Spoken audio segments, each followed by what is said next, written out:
បងមកទៅអូនមិនក្បត់បងទេអូនមិនក្បត់បងទេស្រីក្បត់បងមកទៅបងមកទៅអូនខំធ្ងន់ណាស់តែអូនហ៊ានឆ្លើយបំពេញលើការពិត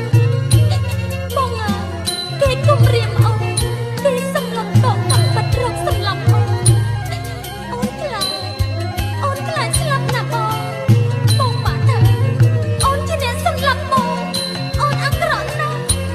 បងសម្លាប់អូនទៅបងសម្លាប់អូនទៅអូនធ្វើជួយបងមកនេះបងបានដឹងរឿងអស់ទៅហើយតែបងមកនេះបងគ្មានសង្ឃឹមនឹងរស់ជួបមុខអូនតទៅទៀតទេតែបងចង់ដឹងថាគេវិធធរសម្រាប់អ្នកក្រីក្រដូចជាពួកយើងមានដែរឬទេអូនអាស្រណងថ្ងៃកាអូនអាស្រណងថ្ងៃការៀមរាយនឹងស្រីចាស់ទុំតងដៃបាច់កាឲ្យអូយ